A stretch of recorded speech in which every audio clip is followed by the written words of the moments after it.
Hey everybody, so it's early September and it actually feels like Christmas today for two reasons. One is that it's the fall river salmon season coming up in the next few weeks. We'll be catching lots of Chinook salmon, coho salmon, followed by chum salmon around late October and November. So it's going to be pretty fun in the next few weeks for all of us here around Vancouver. Second reason is that I just got a new toy, and that's always fun, right? So this is a new fishing rod from Shimano I just got, and let's open up. I want to show you guys. So many of you have been asking me about drift fishing rods for float fishing, and if you can only get one rod, what rod would you get for salmon fishing and steelhead fishing? Well, the problem is there are 5 different species of salmon. We have Chinook salmon, which are really, really big. They're up to 20 pounds or even bigger. And then you have chum salmon, which are between 10 and 15 pounds sometimes. And you also have coho salmon that can be between 5 pounds all the way up to 20 pounds. Then you have the smallest one, which are the pink salmon, which are up to about 5 pounds, and sockeye salmon as well. So with such a big size range, it's really hard to find one particular rod that can be suitable for all kinds of fishing, but I got a solution for you guys. This is a Shimano Technium.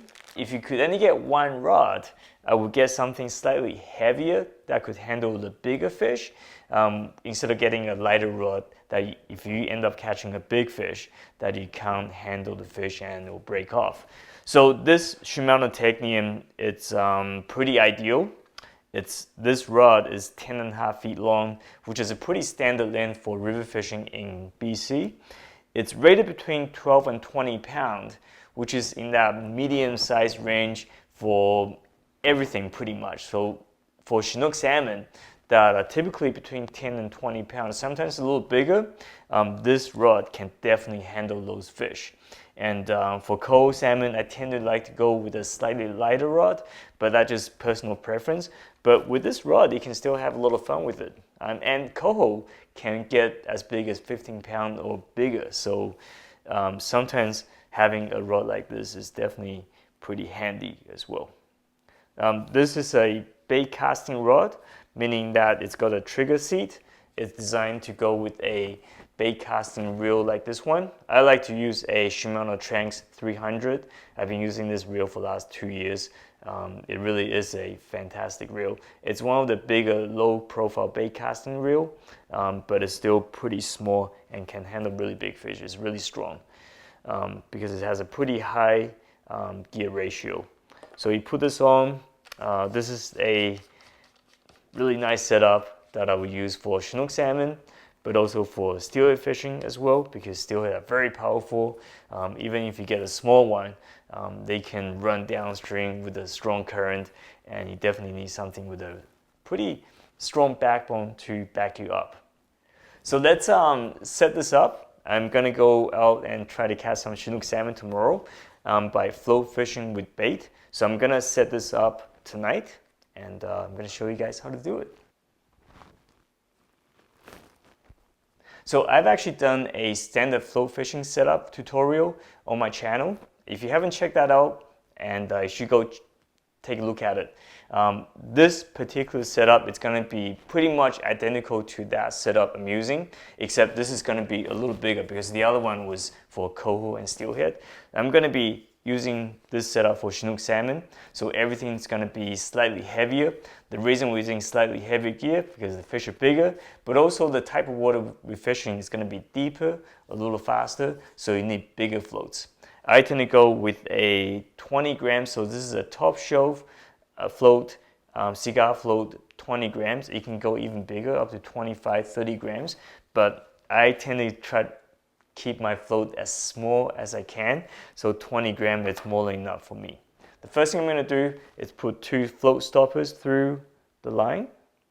I tend to put 2 float stoppers on the line because if you put one, they have a tendency to loosen up and slip, especially in the rain. So having 2 float stoppers will keep those 2 pretty snug on the line.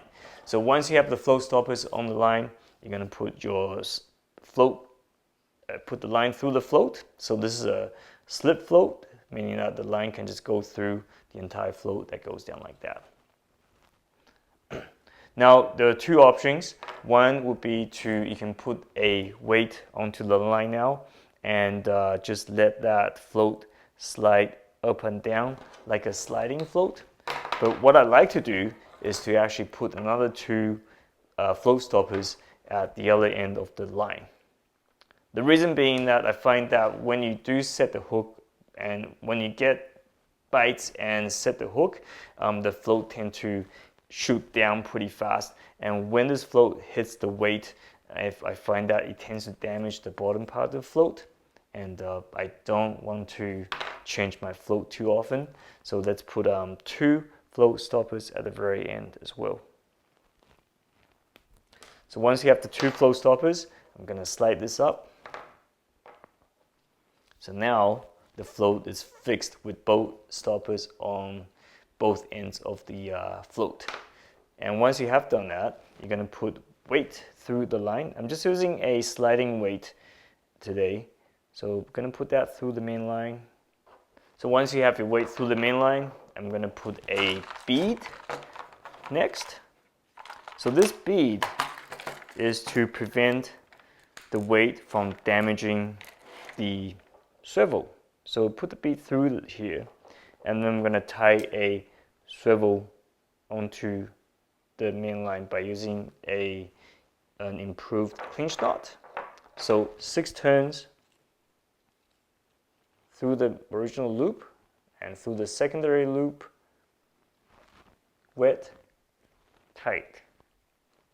And there you go. There's your improved clinch knot.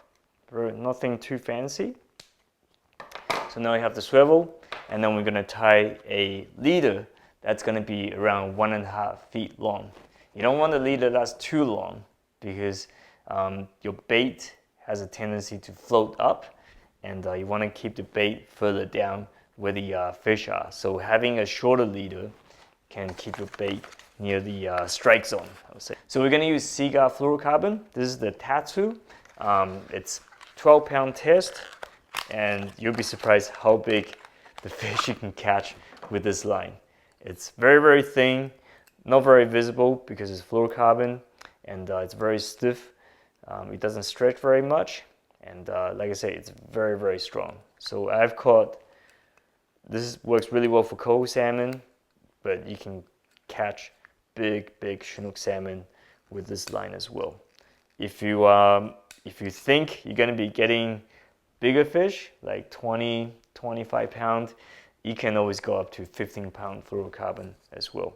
But I personally like to go with 12-pound because I like to, I tend to catch a mix of coho and Chinook salmon. So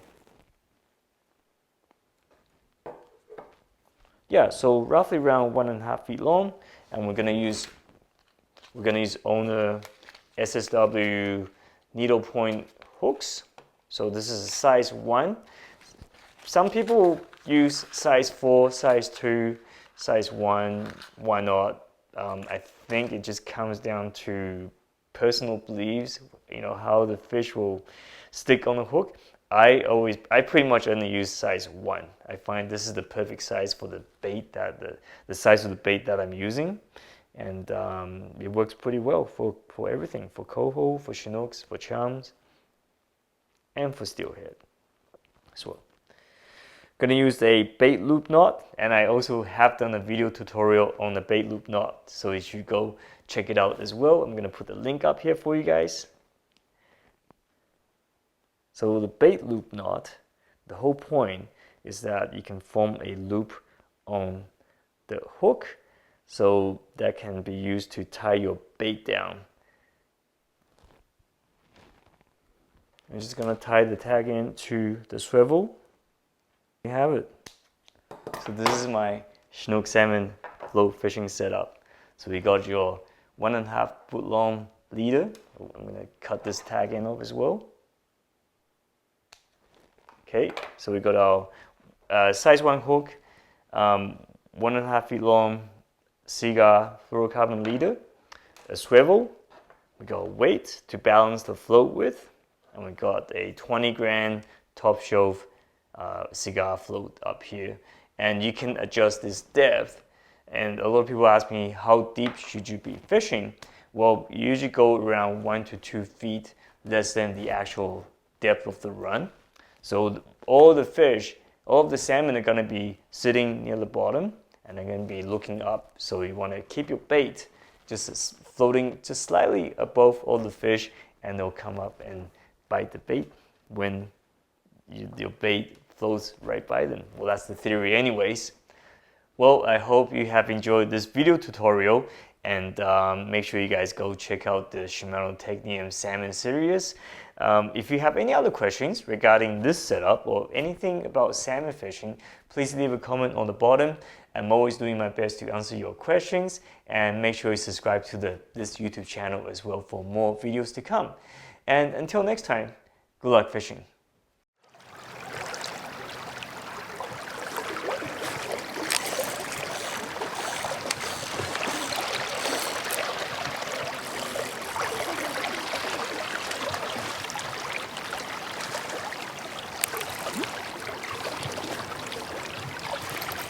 That didn't take long, 2 casts.